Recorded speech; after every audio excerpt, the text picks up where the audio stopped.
Hey readers, I'm Anne Bogel, and this is What Should I Read Next, episode 269. Welcome to the show that's dedicated to answering the question that plagues every reader. What should I read next? We don't get bossy on the show. What we will do here is give you the information you need to choose your next read. Every week we'll talk all things books and reading and do a little literary matchmaking with one guest.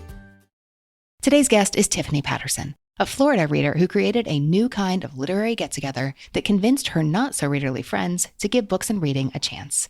She breaks down all the details of her brilliant idea so that you can steal it and start your own group, as so many of our listeners have already done.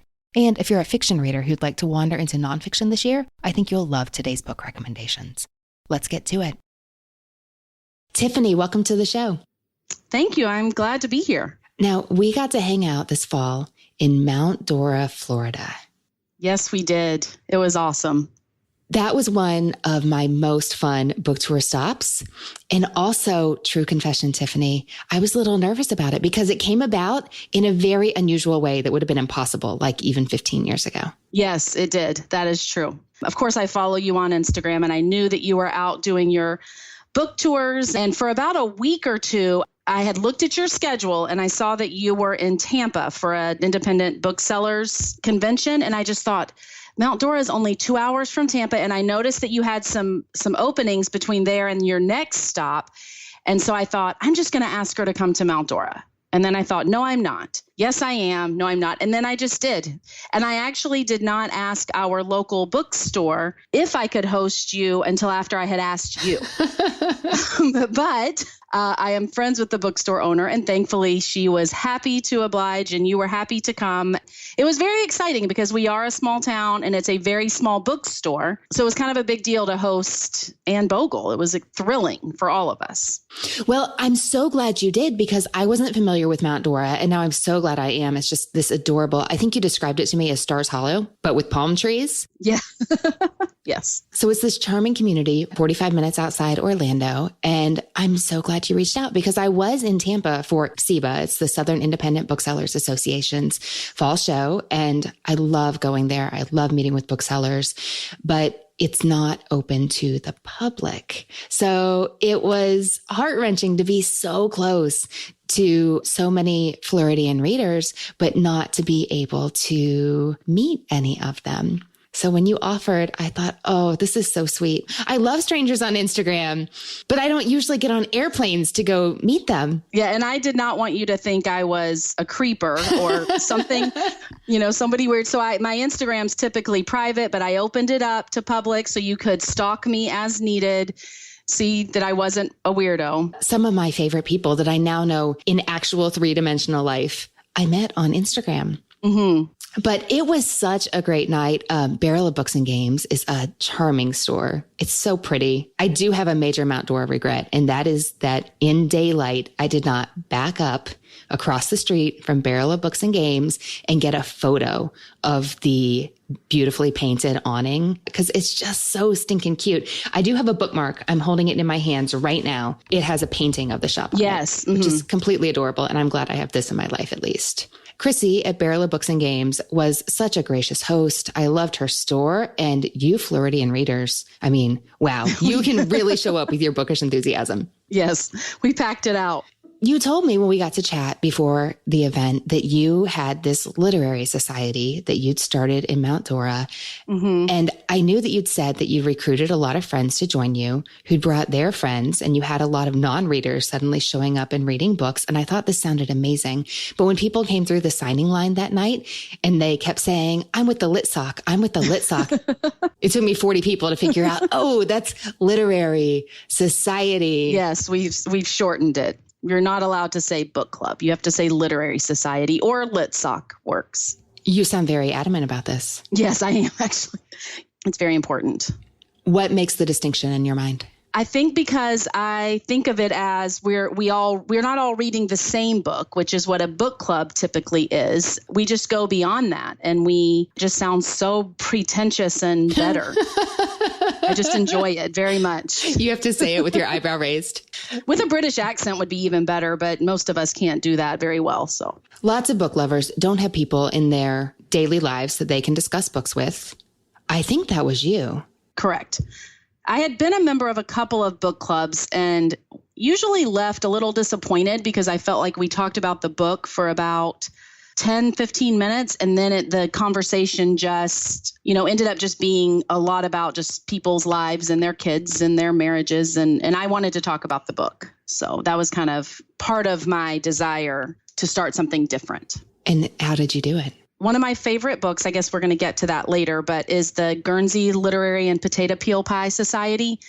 And I loved that idea, their literary society. That's where I got the name, because they just came together and talked about whatever they were reading. And I loved that idea from the moment I read the book, which was many years ago. I've reread it a few times, but it's been 2 years, actually. I just decided to invite a group of people. It was important to me that they be different ages, different backgrounds, et cetera. I didn't want just a homogenous group of women.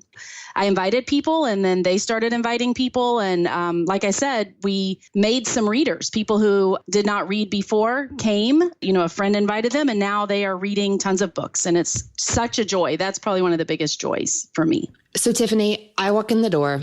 It's Literary Society meeting night. What can I expect to happen? Well, first of all, I really like the situation I've set up. I'd love to come crash a meeting. I would love for you to crash Literary Society. Anytime you are in Florida, we will have a meeting for you. So you come in and generally there is food. There is often wine. We all get a plate of food, get a drink. It starts at 7 typically. Usually by 7:15 or 7:20, I'm trying to rein everyone in because it can go for hours if we're not careful, depending on how many are there. And we range anywhere from 15 to 30. And everybody gets a chance to talk. So we need to get started pretty quickly. And then I usually choose who starts and we go around the room and you get to talk about what you've been reading. And we've had to limit it to about 3 books because some nights have gone too long. But then a lot of times it sparks a lot of different discussions. It's not just one person talking. Discussions are sparked as a result of what somebody's reading. And arguments, depending on if they hated it and someone else loved it. So that's always interesting. Can you tell me about a memorable moment from a recent society meeting? I have to think of one that I could put on air. Because there's a lot of memorable moments. Well, I can think of one from a while back. One of the ladies who comes loves to knit, and she has discovered a very short, I think, ebook that it's only an ebook about a knitter named Hildy or something. She knits basically weapons. She's a serial killer. She's an old lady, and she'll knit a scarf and strangle somebody with it and then unknit, then take it apart. So the weapon is gone. So this isn't just a one incident, but almost everybody in the Literary Society has now read. There's probably 3 or 4 of them now. And that always comes up just about every meeting of who the new person who has now read this mystery and wants to talk about it. So that's pretty funny. I haven't read them yet. I am not typically an e-reader yet. I prefer tree books. Typically. When I was with your LitSoc members in Mount Dora, several of them were telling me that they didn't read books before they came to Literary Society. And so they'd show up and they'd talk about an article they'd read or sometimes a movie they'd watched. And I just really noticed how hospitable and gracious you all were. I think sometimes people get the idea that book club is a snobbish place, and that is the last description I would put on y'all's group. Yes, we do kind of have a category that we call the audiovisual category, which is just Netflix shows that you've enjoyed or a movie. And some people who haven't read a lot that month will discuss their favorite TV shows.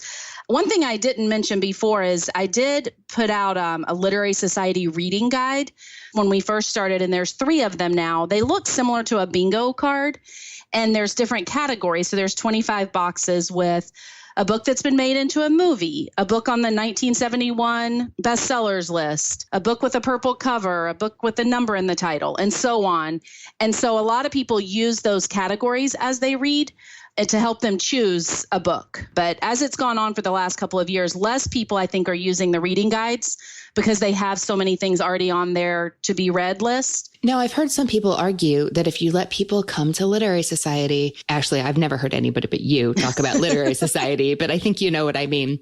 Yes. And let them show up and talk about the Netflix show they watched, they will never read. That has not been true because those conversations end up pretty short, the conversations that deal with the audio visuals, because people just get excited about the books. It's really neat just how much they really want to hear about, a book that you read, because most people now watch so much more. It's almost more unusual to read, and it's just a new and different experience. And I think there's no more powerful recommendation than to hear someone you have a personal connection to describe a book they loved. Exactly. And when they get excited and maybe somebody else has read it, or sometimes people have said, this book changed my life. Well, then you're thinking, well, then I need to read this. I need to see how it changed my life. And one of the joys of it also is when, somebody in September talked about a book and then they come back in October and 3, members have read it and want to talk about it. That's exciting because then you're just sharing that experience, and it's really neat. Yes, because for many people, half of the fun of reading is getting to talk about what you've read. And that is true whether you loved the book or threw it across the room. Getting to talk about it continues and heightens the experience. Yes, it really does. The other thing is whenever we have a new person, which is almost every month, we ask them to tell us 3 books they love, 1 book they hate, and what they've been reading lately. And that's a lot of fun. And I always tell them where we got that from, the What Should I Read Next podcast. Well, thank you. I appreciate that. I wish I could see hyper-specific stats. I'd really love to see this glow over Mount Dora, Florida on our What Should I Read Next downloads. Yes, it would be pretty neat. Well, when we talk about your favorites today, are we going to hear some of the books you've shared or found at LitSoc? No, I actually went further back. I picked 2 books that I have actually reread because I'm not a rereader. I only read books once typically. And then another just favorite that I recommend that often boosts somebody into the reading life. If they say, I've never been able to get into reading, there's a book that I recommend that often will jumpstart them. Oh, I'm so curious. So those are the ones that I chose. So I actually did not choose any that I've really read in the last year or 2. Was it hard to choose? Yes, it was impossible. The first 2 were very easy to choose, but the third one, honestly, probably 20, 30 books could have gone in that category, but that's the one that I recommend to people. So I thought that's the one I would put. Okay, this is a hard question. If you had to describe your reading life in a nutshell, what would you say about yourself? I read first thing in the morning before I get my day started, and that's the last thing I do at night and throughout the day. So I often will read while I eat breakfast and while I eat lunch. And if I'm really into a book, I read it at red lights while I'm driving. And if I'm not reading, if I'm, cleaning my house or something, I'm generally listening to a book. So I've listened to audiobooks for a long time, but I recently got a subscription to Scribd. I'm not sure if you're familiar with that or if I'm saying it correctly, but it has audiobooks and ebooks. And like I mentioned, I don't read ebooks, but I do always have an ebook going now on my phone. So I'm always listening to an audiobook, reading an ebook, reading a fiction novel, and then reading something somewhat inspirational. I also read 1 chapter from Harry Potter every week to follow along with another podcast. So I read a lot. Is that Harry Potter and the Sacred Text? Yes. You will now be the 5th person in the past 10 days to tell me I need to listen to this. Oh, I love it so much. It's an excellent podcast. And apparently it keeps you reading Harry Potter all the time. I've read Harry Potter, I don't know how many times. So this is just 1 chapter a week. And then you listen to them discuss it in a very serious way. And it's just wonderful. Okay. It's a lot of fun. I'm going to need to check this out. Can my 13-year-old listen to it? I was just going to say it's kind of something my 15-year-old son and I do. He and I bond over this whenever we're in the car. It's about 45-minute episodes. So 1 episode a week works for us. That's so fun that you can do that together. So yes, your 13-year-old could definitely listen. Okay, excellent. You know how this works. You're going to tell me 3 books you love, 1 book you don't, and what you've been reading lately. And we will talk about what you should read next. Great. So my first one is A Tree Grows in Brooklyn. I have read it 3 times, I think, and I've had both of my daughters read it, and I recommend it to all sorts of people. I don't know exactly what it is about that book, but I absolutely love it. I love the coming of age story, the description of life. I think it's like 1920s, New York City, Brooklyn. I love that they go like get crackers out of the cracker bin and stuff like that. I don't know. That seems a really random thing to pull out of that, but it's just a great story. I love slice of life books like that. Tell me what you mean by slice of life. I feel like it just enters somebody's life, the narrator's life at a certain point and ends at a certain point and just kind of tells the daily life. It's not like a thriller or a suspenseful where there's a lead up to a big climax, and it just goes along telling you different stories in that person's life. Tiffany, I just read this on audiobook actually a few years ago. Mm-hmm. It was one of my mom's favorite books. And I'm sorry to say, Mom, you're probably listening. I'm sorry to say, but that's a reason that I put it off for a really long time. I thought, I don't know, is that really going to be for my generation? And I loved it so much. I think it goes for all generations. My teenage daughters loved it when I had them read it at ages, 13 or 14. I can't remember, but. And I find there's so much that appeals to so many different groups of readers. It's a coming of age story. It's a story of a girl who really wants to be a writer. She's living in a difficult family. It reads like an underdog story. It's a New York City novel. We're actually going to New York pretty soon, and we'll get to be in that area, I think. And I'm really excited. Well, I'm excited for you. I probably need to reread it, but I'm not much of a rereader, and I've already read it 2 or 3 times, so that's a lot for me. What brought you back to this one? I read it first probably in high school. I had a friend who was very into more classics than I was. I read a lot of Sweet Valley High and stuff like that. Mm-hmm. So it was very likely the first really good, well-written book that I remember reading. I had a quote, when you read good books, you lose your taste for bad books or something like that. I can't remember. And that's good. Yes. And so I think that it was just my first introduction. So then I read it again, sometime I think in my early 20s. I find it interesting if I'm going to reread a book, if it's one that I loved as a younger, 15 to 20, to reread it when I'm older and just see how much it has changed. And I did that actually this summer with Judy Blume books. I read about 6 or 7 Judy Blume books, and that was eye-opening. How much they have changed versus when I read them and what I thought about them when I was younger reading them. So that's kind of why I've read A Tree Grows in Brooklyn a few different times, because I read it so young and it had such an impact. And then I just want to kind of see, well, what do I think of it now? Tiffany, tell me about another book you love. The Guernsey Literary and Potato Peel Pie Society. Which I've read that book more than once, and I had no idea that's where your literary society came from. Oh, yes. One of the things I love about it is the way it's written in the letters back and forth. Mm-hmm. And I've only found a couple of other books like that, but I realize I absolutely love that style of a narrative. I love the back and forth. It's just such a beautiful story. And I loved the literary society. I love that side of it. These people who never read, and they kicked the one lady out because she would only read cookbooks and tell them all about it. And this was during the occupation when they could only eat potato peels and, turnip soup. We know you would never do that in Mount Dora. That is true. It's just a great story. And the Netflix movie that just recently came out, I thought they did a great job with it. I wasn't sure how that would go because of the way the book is written in letters, but I loved how they casted it. And I thought they did a great job with the story. I downloaded that to watch on the plane, and I just haven't done it yet. Should I? Yes. What's your final book, Tiffany? For the final book, this is the one that I had a hard time choosing, but I ended up choosing My Sister's Keeper by Jodi Picoult. I love all of her books. Some more than others, but this is one that I think it's the first book I ever read where you go back and forth and tell the story through different characters' eyes, and sometimes even the same event, but through a different character. She does that in most of her books, and I really liked that style. And I just think it's a great story, and it has such an amazing twist at the end. And I have recommended it to a lot of teenage girls, actually, and they love it and often will read more books because they enjoyed that one so much. How did you choose this one for your favorites list? Well, it was in the running with quite a few others, but I think it came down to just that I recommend it so much to other people. Oh, that's a good way to choose. And I haven't ever forgotten it. Because sometimes I read too much and then I will love a book, but I won't be able to tell you how it ended. Even though it was so great. Have you seen the movie? No. They ruined the book with that movie. So don't watch that movie. Would you have felt that way if you hadn't read the book? No, because I wouldn't have known how badly they ruined it. Because they ruined the ending, which is to me almost the best part of the book. I won't say what happens. So I was going to say thank you for that, I think, but I'm not going to watch it. No, with that kind of warning. It's not worth your time. Well, thank you. I appreciate that. Time is short, and I would just as soon read another good book than see a movie that was going to make me angry. Did you have a difficult time coming up with a book that wasn't for you? I actually did, because I don't finish books that I don't like. And even the one that I chose, I didn't finish.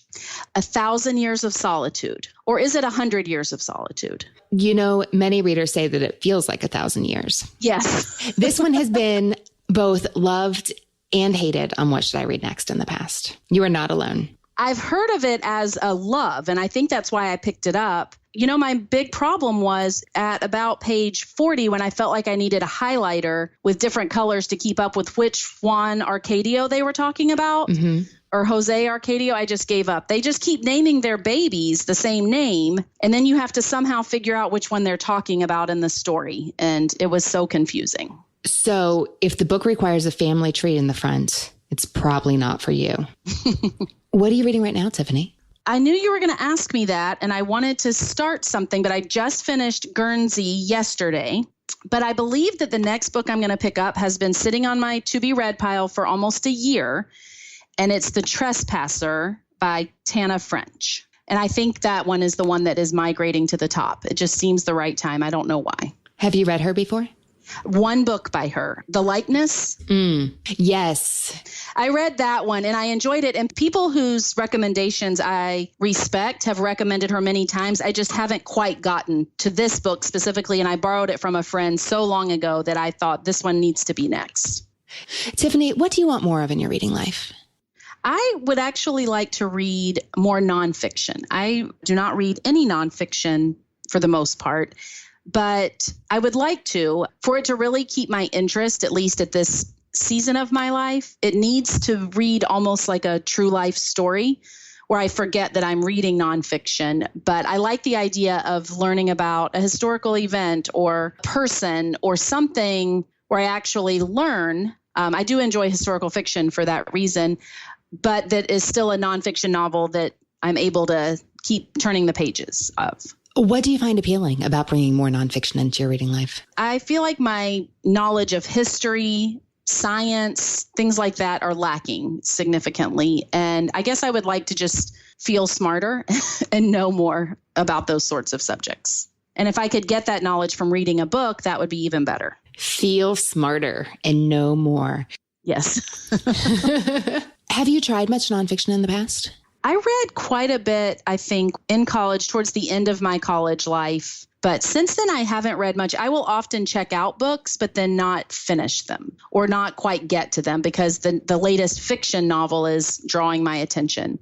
In this season of life, I just find that my capacity to pay attention, I guess, if you knew of any nonfiction books that read like a fiction novel, like I read Unbroken and really enjoyed that. That's a great example of a nonfiction narrative that reads like an action movie is what it reads like. Yes, that book fascinated me. That's why I was asking, because sometimes when I talk to readers who want to read more nonfiction in theory, when they try to read something dense and historical, they realize, you know what, like I want to be the kind of person who likes this, but right now I am not the kind of person who will continue to pick this up. So it's very helpful to know that Unbroken worked for you. Yes, it did. It's not a slice of life story, Tiffany, for sure.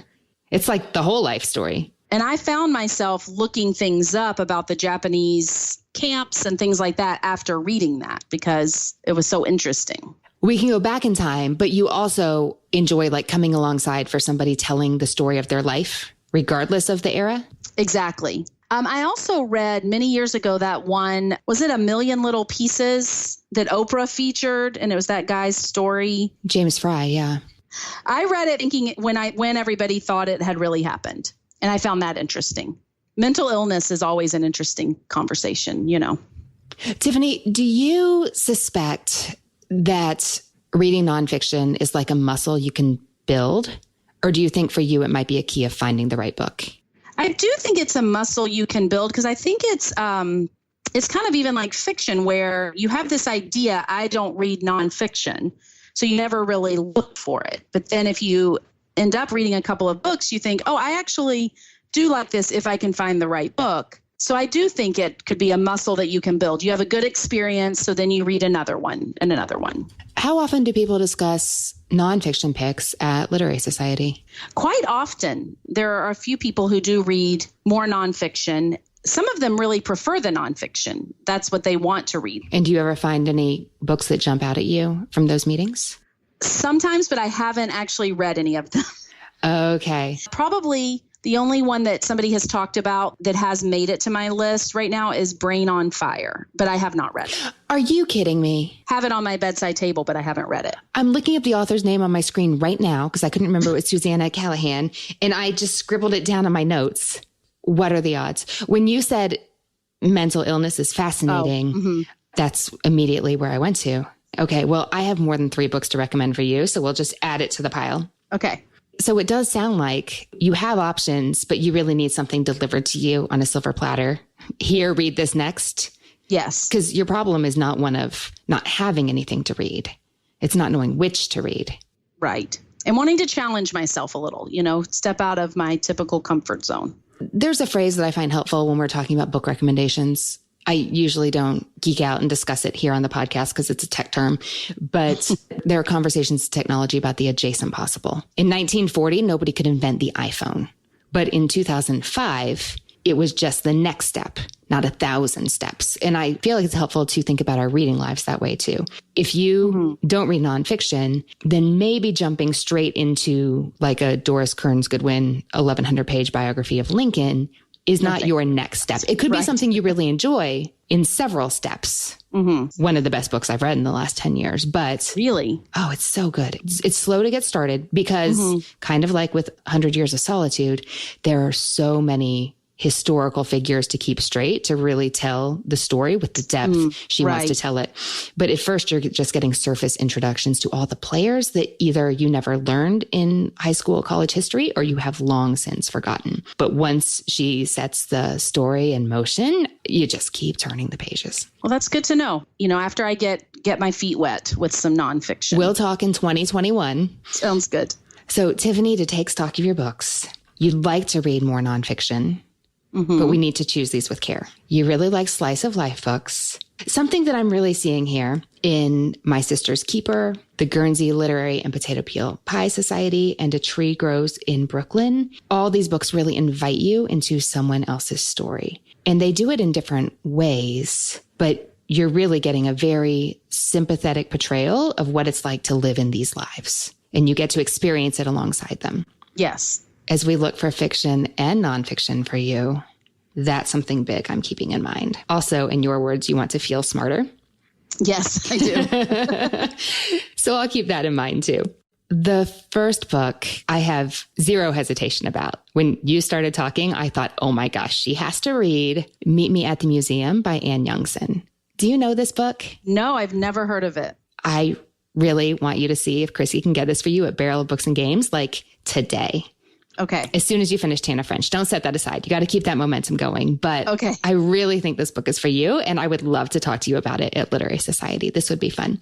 Like Guernsey, this is an epistolary novel. And like you said, that's just a fancy way of saying it's a novel told in letters. And this is Anne Youngson's debut novel. It just came out in spring 2018. And writing is not Anne Youngson's first career. I believe her first career was in the auto industry. And she retired. I don't know how old she is, but she has children and grandchildren. And then she wrote this novel. So this is a story told in letters. The correspondence is between an English farmer's wife and a Danish museum curator. I know you like epistolary novels. I love them. I don't usually find them compelling. I often get a little bored. Okay. So for you, you're already predisposed to like this. But for listeners who think letters, I really loved this book. And I think the key is that Youngson sets it up to be believable. You can't just decide you're going to tell a novel in letters and just start writing letters. You have to have a situation where it's natural for people to write the letters and where it makes sense for them to include the things they include in the letters. So the link between this English farmer's wife and Danish museum curator is the Tolland man. And this is a real thing. This is a human body from the Iron Age that was discovered not so long ago. This man was discovered in a bog, and golly, this is me talking about science. he changed the way scientists understood things from that era. Oh. The Tolland man is the highly symbolic touchstone this man and this woman start writing to about. Tina did not actually intend to write Anders. She was writing a professor she'd met once upon a time who knew everything there was to know about the Tolland man. And at a certain point in her life, the Tolland man had been very significant to her and a friend of hers. And so she was writing to ask a question and tell a story about why it mattered to her. Oh, okay. But that professor had died, so it's the museum curator who writes back. The way it's set up, you end up with two people who are older, and now they're looking back on their lives in their letters, and they're reflecting on the choices they've made in their life and their ripple effects. The letters are thoughtful and tender and touching and not boring. Youngson has some very interesting things to say about how the nature of letter writing is different than the emails we zip off to each other these days. Although it's interesting, in this story, there is a point at which the characters do shift to email. But I think she handles that very gracefully. And if you skipped over those pages in the book, I don't think you'd realize anything had shifted because they set up certain rules for themselves. And you'll see what I mean. But I think this has elements that many readers who don't typically enjoy epistolary novels will really enjoy. But I think for you especially, I think this book is for you. It sounds awesome. It sounds exactly like something I would love to read. Well, I can't wait to hear. Okay, I'm thinking let's tread softly. How do you feel about reading a book that's often categorized as YA, but I think strongly appeals to audiences of all ages? I am great with that. I read a lot of YA. Have you read Salt to the Sea by Ruta Sepetys? No, but I took a picture of it in a bookstore about a year ago. Okay, I think this is a good sign. I don't want to keep beating the Guernsey drum. You can keep beating the Guernsey drum. I love that. I'm sure readers around the world are looking for what to read next if you enjoyed Guernsey. Yes, right. But it's not a Guernsey read-alike. I wouldn't call it that at all. But it feels like Guernsey in that you have 4 main characters who are all fleeing Europe during World War II. Here is what I like about it for you. It's about a disaster at sea. So you know about the Titanic and you know about the Lusitania. You may enjoy Dead Wake by Erik Larson. I know. I was just thinking that has been recommended to me, but I've not actually picked it up because the sinking of the Lusitania doesn't sound like a really gripping subject that I would want to read about. But I've had people recommend that and say that I would really like it. Although I will say I recommended that to Jessica Turner many, many episodes ago on What Should I Read Next, because she wanted to read more nonfiction and her verdict was too much history and not enough story to carry it. But yet I would call it nonfiction that reads like a novel. So maybe that's your next step. But right now I want to talk about the Wilhelm Gustloff, which belongs historically right up there with the Titanic and the Lusitania, but it is unknown in comparison. So in this novel, Ruta Sepetys creates a fictional story and places it on top of this historical event in a way that is absolutely gripping and page-turning and I think has everything you like. Awesome. You have 4 main characters. They each narrate their story, and we know you like those changes in point of view. They're all fleeing Europe in 1945. There's all something that they are desperate to leave behind, but they walk onto this ship that is doomed. We were talking about the Titanic and the Lusitania. The number of lives lost on the Wilhelm Gustloff absolutely dwarfs the number of people who died in those previous 2 disasters at sea. So why is it never talked about? Well, that's the question, right? It is talked about much more in Europe than in America. I see. One possible reason is that by the time this ship was sunk in the winter of 1945, the death toll in World War II, that around 10,000 passengers, is just little tiny sliver of the grand scale tragedy going on. But other than that, I don't know. That makes it a really wonderful topic for a historical novel. Yes, it does. So the ship was fleeing Europe. It was hugely over capacity and it was sunk by Soviet torpedoes. In this story, we have 4 young characters who are trying to flee before the Russian army comes in. What I like about them, especially for you, is they feel very real. You're not always rooting for them. They're not always likable. They're not perfect, but they're real. And if you're wanting to learn about history and really come alongside and experience on the page just a glimpse of what that might have been like, I think that setup is really wonderful for you. Keep you turning the pages. You want to know what happens, both to the characters and historically. Yes, that does sound really interesting. Did it happen off the coast of England? It was sunk in the Baltic Sea. Okay. Because I think I saw this in a bookstore in England is where I saw it and took a picture of it. Oh, very nice. The ship left from Poland. Interesting. So that's Salt to the Sea by Ruta Sepetys. We are going to take a hard left turn.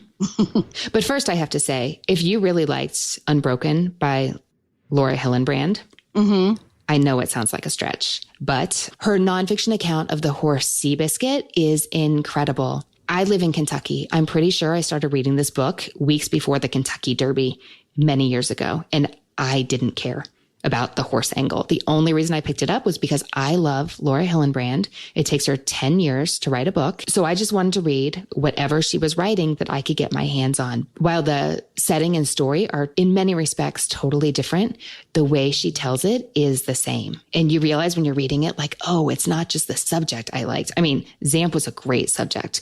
It's not just that made her tell a compelling story. It's the way she tells the story. And also, I think she has an eye for a compelling story, because if you're going to spend 10 years of your life writing a book, it better be something interesting. That's good to know. Seabiscuit. Because I've thought about it many times, but I haven't picked it up. Oh, keep thinking about it. Okay. Now we're ready for our left turn. We're going contemporary. We're going fun. Have you read Garlic and Sapphires by Ruth Reichel? No, I haven't even heard of that. Oh, the subtitle is The Secret Life of a Critic in Disguise. This is a memoir. It's her story. She's written several memoirs. They're all wonderful, but this, I think, is the most immediately hospitable to readers who don't know much about her or the food world.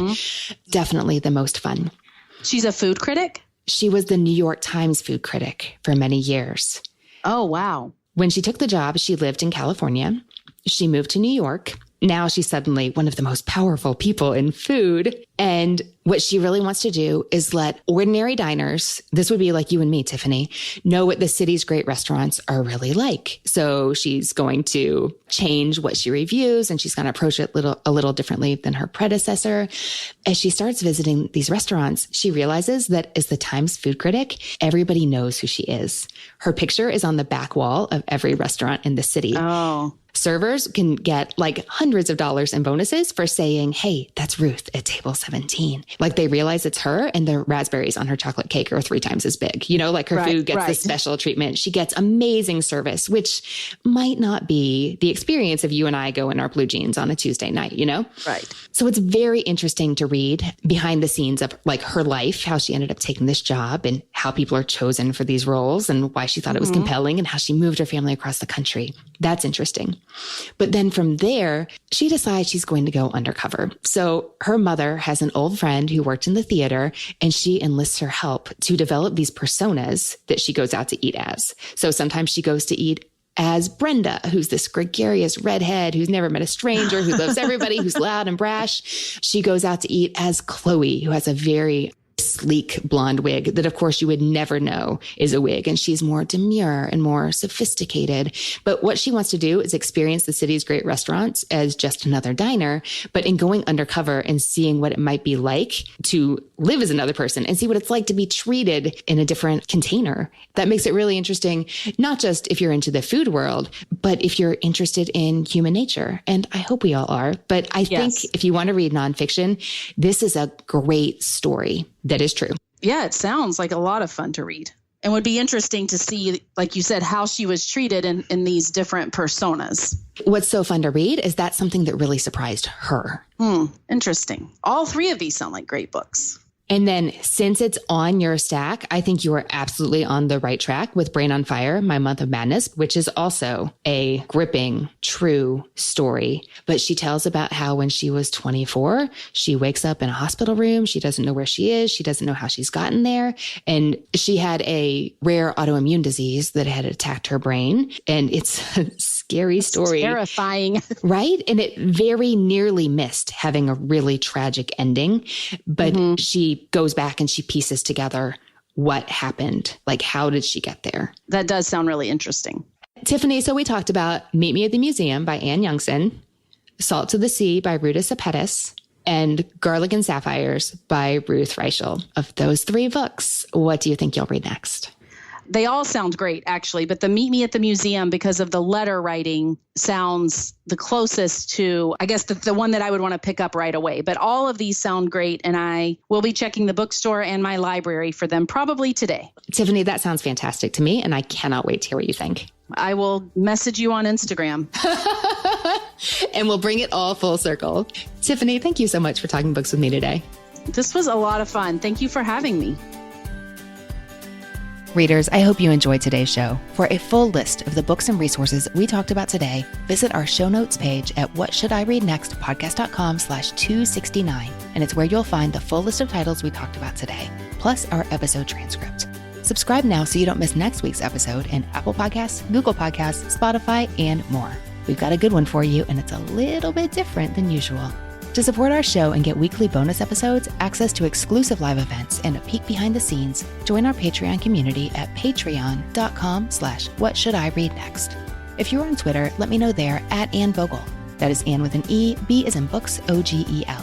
Tag us on Instagram to share what you are reading. Find me there at Ann Bogel and at What Should I Read Next. Our newsletter subscribers are the first to know all our news and happenings. If you're not on the list, visit whatshouldireadnextpodcast.com/newsletter to sign up for our free weekly delivery.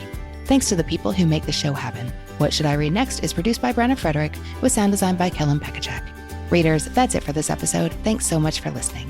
And as writer Maria Rilke said, how good it is to be among people who are reading. Happy reading, everyone.